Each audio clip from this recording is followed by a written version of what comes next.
Selamat siang, perkenalkan nama saya Jose Fernando. Hari ini saya akan membahas tentang UTS saya. Baiklah, langsung saja ke penjelasannya. Saya akan menjelaskan bab penyebab masalah dan kebijakan pengembangan sistem informasi. Sebelum ke penyebab masalah, saya akan menjelaskan mengenai pengertian proyek. Proyek atau sering disebut project dalam bahasa Inggris memiliki pengertian sebagai suatu kegiatan dengan target yang harus diselesaikan dalam jangka waktu tertentu. Ini berarti proyek tidak selalu berkaitan dengan konstruksi saja, seperti yang banyak dikenal orang awam. Setiap bidang pekerjaan memiliki proyeknya masing-masing. Misalnya di bidang elektrikal ada proyek membangun gardu induk, membuat panel kontrol, instalasi jaringan listrik untuk gedung, dan lainnya.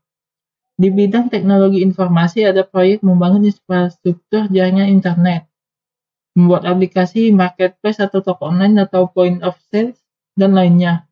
Bahkan di bidang kedokteran, akuntansi, desain, hukum, maupun bidang lain ada proyeknya masing-masing. Ada faktor-faktor penyebab kegagalan proyek. 1. Ekspektasi yang tidak selaras. 2. Implementasi proyek sebelum disetujui. 3. Kurangnya pengalaman dan pelatihan sumber daya. 4. Sistem yang tidak memadai. 5. Sistem yang tidak bisa diakses. 6. Konflik antar tim. 7. Ask vs them mentality.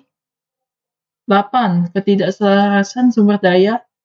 9. Mengganti prioritas. Dan 10. Ruang lingkup yang tidak terkendali. Ada tipe-tipe proyek. Yang pertama adalah proyek berasal dari klien yang ditawarkan ke suatu konsultan atau kontraktor. Yang kedua, ide proyek muncul karena ada tawaran dana dari instansi atau lembaga tertentu. Yang ketiga, proyek muncul karena adanya tawaran lelang.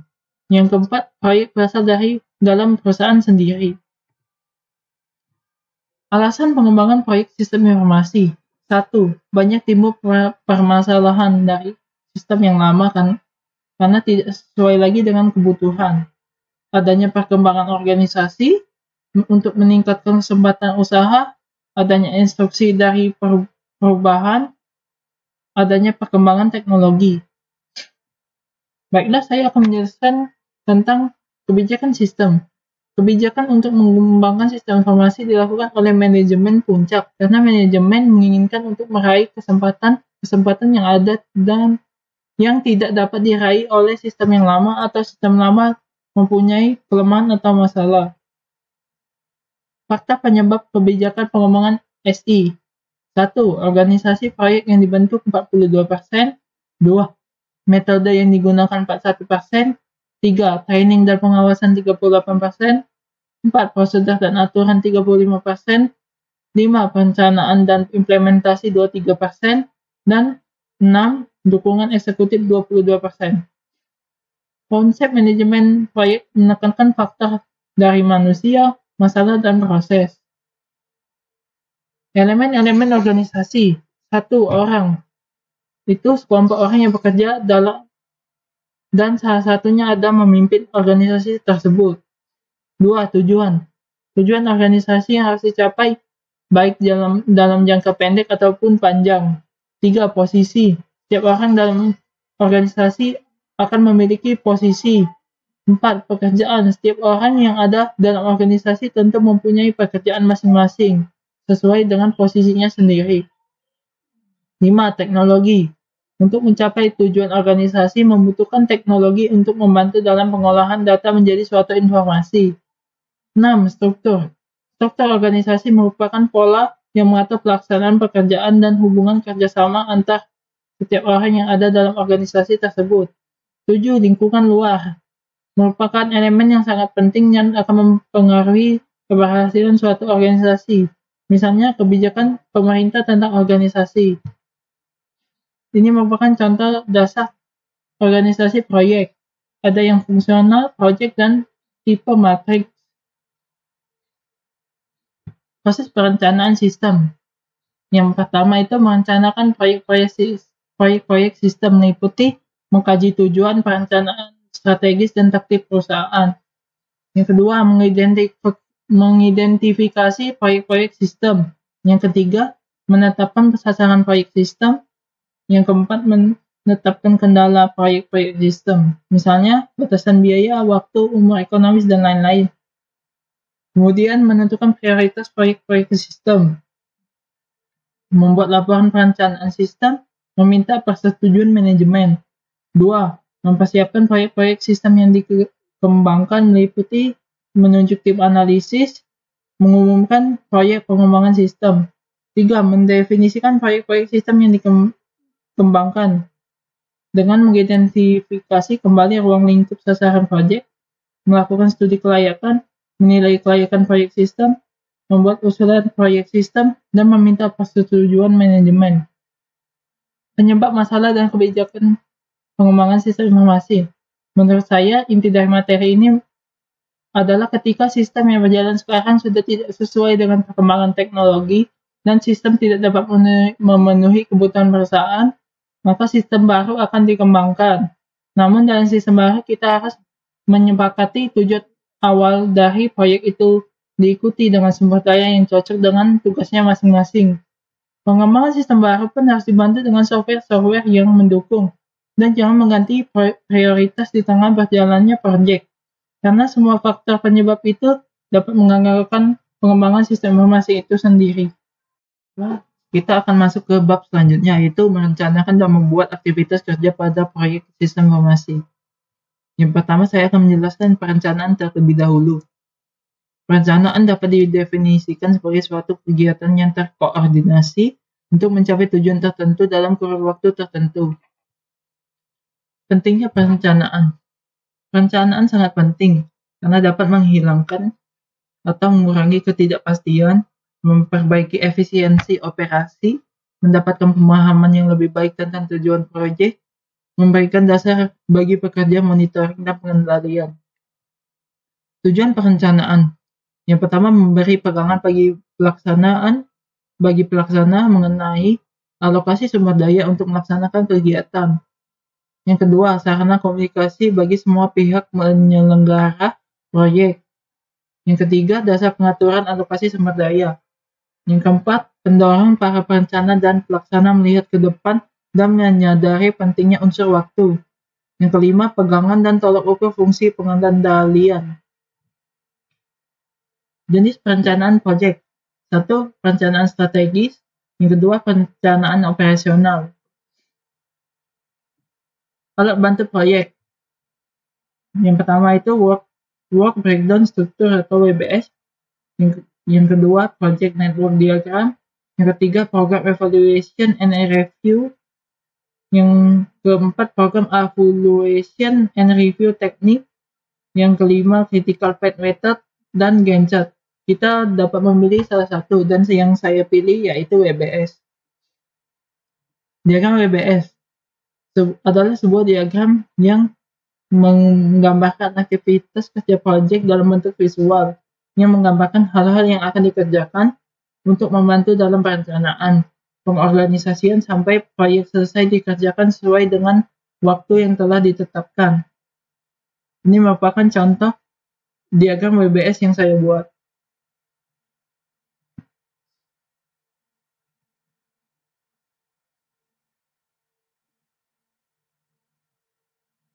Penjelasan diagram WBS tadi ada di video sebelumnya.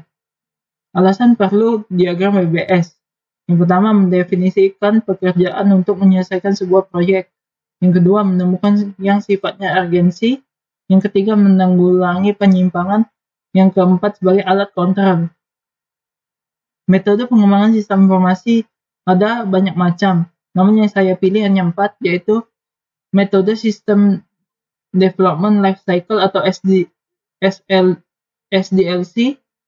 Yang kedua, model waterfall. Yang ketiga, model RAD atau Rapid Application Development. Yang keempat, model spiral. Metode SDLC digunakan bila ditemukan kondisi pemakai sistem dapat mendefinisikan kebutuhan perangkat lunak dengan baik. Yang kedua, pemakai sistem bersedia meluangkan waktu yang cukup untuk berkomunikasi intensif. Yang ketiga, pengembangan memiliki kepastian tentang lingkungan sistem yang akan dikembangkan. Yang keempat, waktu pengerjaan yang cukup lama. Selanjutnya ada model waterfall, sering juga disebut model sekuensial linier. Metode pengembangan sistem yang paling tua dan paling sederhana. Cocok untuk pengembangan perangkat lunak dengan spesifikasi yang tidak berubah-ubah. Model ini menyediakan pendekatan alur hidup perangkat lunak secara sekuensial atau terurut dimulai dari analisa, desain, pengkodean, pengujian, dan tahap pendukung. Tahap pertama itu recruitment, gathering, and analysis. Yang kedua, desain sistem. Yang ketiga, implementasi. Yang keempat, integration and testing. Yang kelima, operation and maintain. Selanjutnya, model RAD. RAD adalah penggabungan beberapa metode atau teknik terstruktur. RAD menggunakan metode prototyping dan teknik terstruktur lainnya untuk menentukan kebutuhan user dan perancangan sistem informasi. Selain itu, RAD menekankan siklus perkembangan dalam waktu yang singkat, 60-90 hari, dengan pendekatan konstruksi berbasis komponen. Tahapan model RAD itu business modeling, testing and turnover, application generation, proses modeling, dan data modeling. Selanjutnya model spiral. Model spiral pada awalnya diusulkan oleh Boehm adalah model proses perangkat lunak evolusioner yang merangkai sifat iteratif dari prototipe dengan cara kontrol dan aspek sistematis model sekuensial linier. Model iteratif ditandai dengan tingkah laku yang memungkinkan pengembang mengembangkan versi perangkat lunak yang lebih lengkap secara bertahap. Tahapan-tahapan model spiral. Yang pertama, komunikasi pelanggan. Yang kedua, perencanaan. Yang ketiga, analisis resiko. Yang keempat, perekayasaan. Yang kelima, konstruksi dan peluncuran. Yang kelima, evaluasi pelanggan. Alasan perlunya metodologi pengembangan sistem untuk menjamin adanya konsistensi proses. Yang kedua, dapat diterapkan dalam berbagai jenis proyek. Yang ketiga, mengurangi risiko kesalahan dan pengambilan jalan pintas. Yang keempat, menuntut adanya dokumentasi yang konsisten yang bermanfaat bagi personal dalam tim proyek. Rencana. Dan menurut saya inti dari materi ini adalah membuat proyek sistem informasi kita harus melakukan perencanaan yang matang. Dengan perencanaan, kita dapat mengurangi ketidakpastian keberhasilan proyek. Dan dalam membuat proyek, kita bisa menggunakan alat bantu seperti WBS. Pembuatan proyek sistem informasi pun bisa menggunakan banyak metode, dari SDLC, waterfall, dan lain-lain. Namun dari model-model pengembangan tersebut tidak ada yang lebih baik ataupun lebih buruk, tetapi bergantung pada keadaan organisasi itu sendiri. Jika disesuaikan, maka akan menghasilkan proyek sistem informasi yang baik. Tahap selanjutnya yaitu estimasi anggaran proyek sistem informasi. Sebelum ke sana, kita akan membahas pengertian biaya. Biaya merupakan pengorbanan atau pengeluaran yang dilakukan oleh suatu perusahaan atau perorangan yang bertujuan untuk memperoleh manfaat lebih dari aktivitas yang dilakukan tersebut. Dan mengenai biaya proyek itu terbatas, sehingga perlu diestimasi, dianggarkan, dan dikontrol. Manajemen biaya proyek meliputi proses-proses yang diperlukan untuk menjamin agar anggaran biaya yang telah disetujui cukup untuk menyelesaikan semua pekerjaan dalam lingkup proyek. Selanjutnya, pengertian profit. Profit itu keuntungan dari perusahaan yang berbasisnya adalah penerimaan dikurang pengeluaran. Kemudian ada life cycle costing, terdiri dari biaya pengembangan dan biaya dukungan. Kemudian ada arus kas, yaitu suatu laporan keuangan yang berisikan pengaruh kas dari kegiatan operasi, kegiatan transaksi investasi, dan kegiatan transaksi pembiayaan pendanaan, serta kenaikan atau penurunan versi dalam suatu kas. Discount rate. Discount rate adalah nilai minimum yang diharapkan diterima perusahaan dengan menginvestasikan dana pada kegiatan lain yang resikonya setara dengan resiko proyek. Kemudian ada net present value, adalah perbedaan antara nilai sekarang dari arus kas yang masuk dan nilai sekarang dari arus kas keluar pada sebuah waktu periode. Dan rumus. Ini adalah rumus NPV. Terdapat dua jenis-jenis biaya. Biaya langsung, biaya yang dapat dibebankan secara langsung kepada objek biaya atau produk. Contoh biaya langsung itu bahan baku. Kemudian biaya tidak langsung, misalnya biaya yang sulit atau dihubungkan dan dibebankan secara langsung dengan unit produksi dan secara akurat ditelusuri ke objek biaya. Contohnya biaya listrik. Kemudian estimasi biaya adalah perhitungan kebutuhan biaya yang diperlukan untuk menyelesaikan suatu kegiatan atau pekerjaan sesuai dengan persyaratan atau kontrak. Hal-hal yang harus diperhatikan dalam membuat estimasi biaya. Yang pertama, keadaan lingkungan perusahaan. Yang kedua, kebijakan estimasi biaya, template, file project, informasi historis, pengetahuan tim proyek, dan pengalaman proyek-proyek sebelumnya. Pernyataan cakupan proyek serta WBS dan penjelasannya. Rencana manajemen proyek, jadwal, SDM, dan risiko. Estimasi biaya dapat dilakukan dengan pertama analogi, yang kedua menggunakan biaya satuan sumber daya, yang ketiga menggunakan parameter, yang keempat P atau L manajemen proyek, yang kelima menganalisis dokumen lelang yang diserahkan ke vendor, yang keenam memberi cadangan untuk setiap kegiatan per fase dalam siklus proyek umumnya yang dipakai juga. Membuat rancangan anggaran biaya, artinya membuat perkiraan biaya yang dikeluarkan dalam pelaksanaan proyek. Penyusunan proyek memperhatikan pernyataan cakupan proyek, estimasi biaya kegiatan dan rincian pendukungnya, 3 jadwal proyek dan kalender sumber daya, yang keempat kontrak. 4 komponen biaya, 1 biaya pengadaan, 2 biaya persiapan operasi, yang ketiga biaya proyek, yang keempat biaya operasi dan biaya perawatan. Ini merupakan biaya yang dikeluarkan pada tahun pertama sebelum sistem dioperasikan, kecuali untuk pengadaan perangkat keras dengan cara leasing. Biaya persiapan. Biaya persiapan operasi ini merupakan biaya-biaya yang terjadi di awal tahun sebelum sistem dioperasikan. Biaya dalam proyek ada 3. Yang pertama, biaya dalam tahap analisis sistem, kemudian biaya dalam tahap desain sistem, dan yang ketiga ada biaya dalam penerapan sistem. Dan kemudian ada biaya operasi dan biaya perawatan. Adalah biaya-biaya yang dikeluarkan untuk mengoperasikan sistem supaya sistem dapat beroperasi, serta biaya yang dikeluarkan untuk merawat sistem dalam masa operasinya. Berbeda halnya dengan biaya-biaya lainnya yang terjadi sebelum operasi dan sebelum operasi yang sistem diterapkan. Biaya operasi dan perawatan biasanya terjadi secara rutin selama umur operasi sistem. Terdapat 2 jenis keuntungan, keuntungan berwujud dan keuntungan tak berwujud. Keuntungan berwujud merupakan keuntungan yang berupa penghematan atau peningkatan di dalam perusahaan yang dapat diukur dengan kuantitas dalam bentuk satuan nilai uang.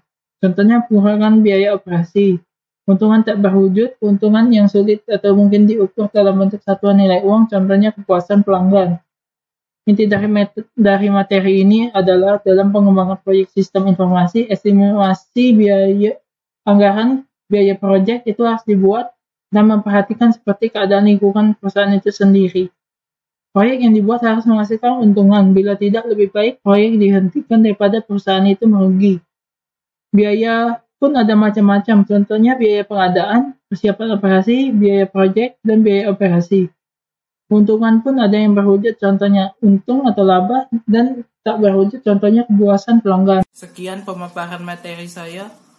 Maaf apabila ada salah-salah kata. Sekian dan terima kasih.